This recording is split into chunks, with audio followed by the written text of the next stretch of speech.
Models are showing increasing chances for a Thanksgiving week winter storm and cold blast, and this comes as the jet stream is projected to continue diving south next week, with cooler air coming in as a result. This video has all the details you need to know on that big pattern change that's on the way, plus I'll even give you your specific chance of seeing snow. One Nation Weather. Thank you for taking time out of your day to tune into this video. As always, it means the world to me that you are here. Before I get into the video, here's a look at today's question of the day that I would love for you to answer down below in the comments section of this video. Which area are you watching from? The Midwest, the Southeast, the Northeast, the Plains, or another area? You letting me know down below will help me kind of gauge where my viewers are and where I could also get more content out so that I could get some new viewers from other locations. But with that being said, let's go ahead and jump right into the mid-level pattern overview for the big pattern change over the next 7 to 10 days so that you can visualize it here from the atmosphere to the surface using the European model. As we're taking a look up here into the atmosphere, you can see this big blue area as we start in the near term and close out this week. That area in the eastern United States indicates the upper level and even surface trough or dig in the jet stream that we've been seeing. This is what has caused some areas of snow coming off the lakes there in the Great Lakes, Ohio Valley, and even into some parts of the Northeast US. We've seen just general cool and gusty winds with that system, and that will continue to kind of wrap around this storm, especially the cool air side, at least as we go through Saturday, but we're going to begin to see a change by the time we go towards our Sunday, November 24th. Notice this H I am drawing on your screen right now. This indicates high pressure ridging re-entering the pattern.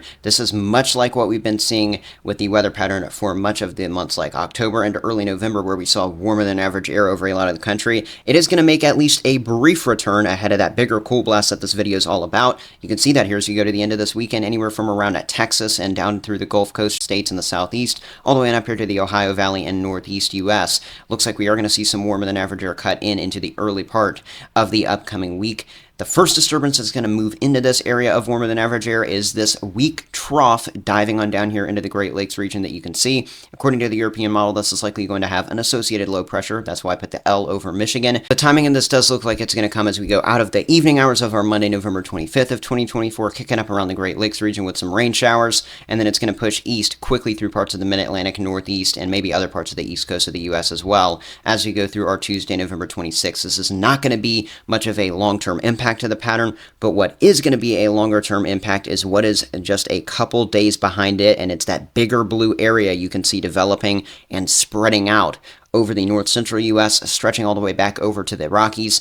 This area of blue indicates an anomalous trough or dip in the jet stream. Most models, just like this European model, have this making its way into this region sometime into the middle of next week, after being more locked up towards the far northern US and Canada during the early part of the week. When you've got this cool air moving in, even if the temperatures are just near to slightly above average in these, the eastern half of the country, this is likely going to form enough of a contrast with whatever's elsewhere to make for some form of storm system. It could be multiple storm systems depending on how long this cool air actually takes to move east. According to the European model solution, that trough is basically all the way over to the east coast by the time we go towards our Saturday, November 30th. With this kind of setup, the reason I show this to you, this indicates that we would likely have a storming pattern sometime mid to late next week before this trough is fully over a lot of the country, and then with this trough moving in sometime next weekend, it looks like we would probably just be drying out for 90% of areas with a very cold and brisk air mask, to say the least, with gusty winds probably even moving in, and that could last for quite a while, even into the early part of the following week. Let's go ahead and take a look at the possible solutions for how this could play out precipitation-wise. I want to start with the European model since that's what we were just looking at for the atmospheric pattern. Then we'll talk about the GFS in just a few minutes. First of all, as we go into the early part of this upcoming weekend, as we begin to see things warm up from the central U.S., eventually moving eastward through Saturday and Sunday, no real problems, and we're just really kind of looking at the leftovers of the patterns that have been going on in my past videos. By the time we go to around our Monday, November 25th of 2024, though, this is that first system, that brief one that's going to cut through the Great Lakes and Ohio Valley. It does not look too intense, but it will have enough of a front with it that we could see a very small cool down behind it, maybe even some flurries back behind it up there into the upper Midwest. Generally, though, no matter what model you look at, this just looks like a chance for some not too heavy, not much of a flood threat type of rain showers here moving through the Great Lakes, Ohio Valley, Tennessee Valley, through the Appalachians as we go through our Monday night, and then by the time we go into our Tuesday, maybe some broken showers in some parts of the southeast U.S., maybe up through the eastern parts of the mid-Atlantic, and then on up there into the northeast U.S. Notice some very spotty light green shades on your screen in those zones, but overall we are still dry and warming up pattern-wise as we go through our Tuesday and into our Wednesday, and then Wednesday is when we start to see the first signs of cold air dipping out of the western and northwestern U.S., beginning to interact with that warmer air in the east. When those kinds of interactions happen, boom, you tend to get a storm, and here's the European model showing the first storm that it shows in its latest full run here. You can see that looks like it would possibly bring, again, this is all just a theoretical solution, maybe some rain here into some parts of the Midwest, as well as Kentucky, Tennessee, down into the Mid-South, maybe with some northward extent, some snowfall getting in the mix as you go towards the upper Midwest, even maybe northern Illinois, northern Indiana, into parts of Michigan. Again, though, things have time to change. We're 5 to 7 plus days out from these storms, and arguably the longer range cold blast is actually more certain than what happens with the storms that help to kind of bring it in. What you can see here, though, European has that first system kind of translating eastward towards the mid-Atlantic with rain there by the time we go towards our Thanksgiving itself. Meanwhile, a second storm, the real banger possibly, beginning to get itself together down towards the mid-South, the mid-Mississippi Valley as we go out of our Turkey Day and into our Black Friday. According to this solution, a mainly rain system moving its way east as we go to the back half of next week. As we go out of that Thursday the 28th time frame into our Friday the 29th, that really looks like the explosive time frame on this European model for a dynamic storm, probably some gusty winds, heavy rain, maybe even some stronger thunderstorms before we get the cool air to move in. I can't stress enough, the European model is showing multiple storms possible through the mid to back half of next week. That is the most important thing for you to know right now. Whether we're going to see snow on the northern ends of these storms, that's going to be something that's determined with a little bit more time. But one thing I can tell you for sure, by the time we go out of our Friday towards our Saturday and our Sunday right now, that's when models are really showing that cold, dry air moving in from the northwest to the southeast, and pretty much the entire eastern half of the country will be bathed in 10 to 20 degree below average temperatures as we go into next weekend based on the current setup. Now let's go ahead and take a look at the same playthrough, but looking at the GFS model. Believe it or not, it actually shows a difference in comparison to the European as early as our Tuesday, November 26th. As we go out of our Monday the 25th into this time frame, that is when that brief clipper-like system makes its way through the Great Lakes region. Now they both agree this is pretty much going to be snow-free for everyone in the U.S. unless you're up there in the upper peninsula of Michigan or with some of the lingering flurries behind it. But what this GFS model shows, you can see it here in comparison to what the Euro showed.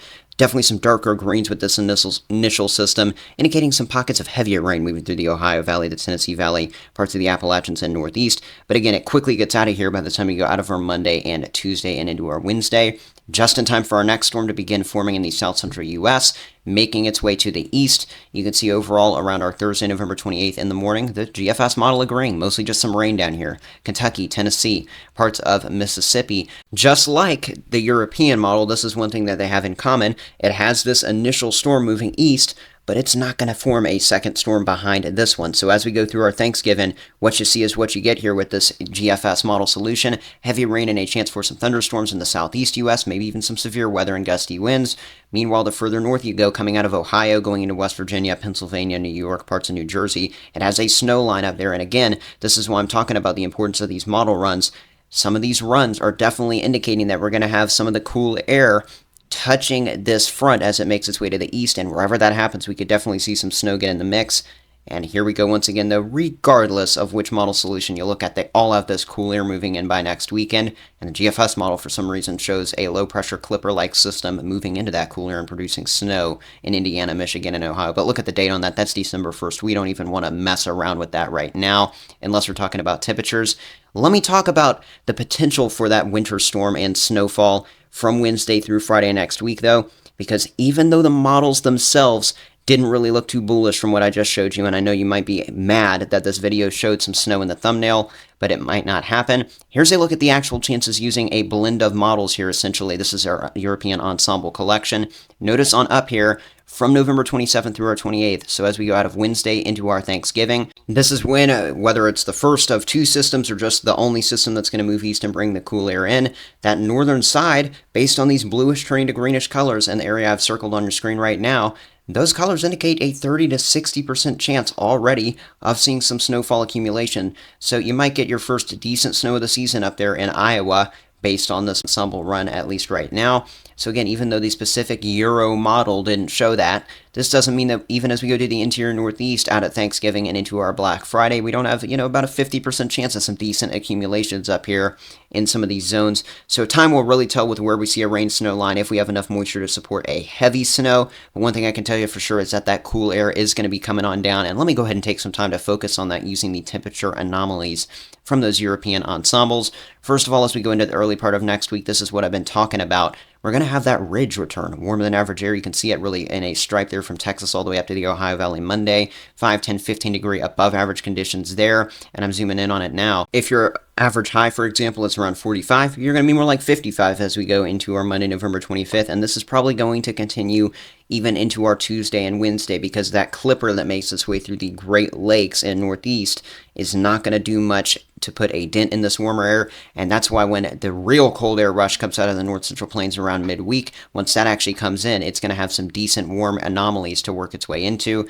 and that's what's going to create the contrast for a winter storm or two, possibly. Here we go, though. Here comes that big rush of cool air. It is going to be scoring the touchdown pass, really for the first real time in a big sense for so many this season as we go towards around next weekend. I think as we go out of Friday towards Saturday towards Sunday, it is looking like fair game for really frigid air to close off those last few days of November. Those greenish shades on your screen right now indicate 10 to 15 to 20 degree below average numbers for this time of the year. So again, regardless of what happens with our winter storms, whether they prove to be a bust or a big hit for you for snowfall or for rain or severe weather, whatever, this cold air is definitely on the way, and it might last for quite a while, as you can see those ensembles indicating the anomalies continue into that following week. So here's the latest info on what I know now with a recap of everything I just talked about. First of all, temperatures are returning to above normal briefly as we go to the end of this weekend and into the early to mid part of next week, as I've been talking about. There will be a quick hitting storm that works its way through those anomalies, but does not do much to them as it makes its way through the Great Lakes and Northeast early next week. There is a bigger winter storm, or maybe two if you go with some models, coming by Thanksgiving out of our Wednesday the 27th into the 28th or Thursday, and then into our Black Friday the 29th, somewhere in that time frame. Things definitely looking active, and we could see some snow on the northern side of whatever storms form then. Then cold and probably drier air gradually shifts east by the end of next week and into that weekend. So of course, I'll keep you updated on all of that with the awesome weather model maps I use from Weatherbell. You can access them for yourself using the free trial link below in the description of this video if you would like. Also, of course, I'd love it if you'd hit that subscribe button to me right here on YouTube, answer the question of the day, all that fun stuff down below. I'll catch you in the next accurate update, which I intend to be within the next couple of days, as I want to pump out updates about this storminess. One nation weather.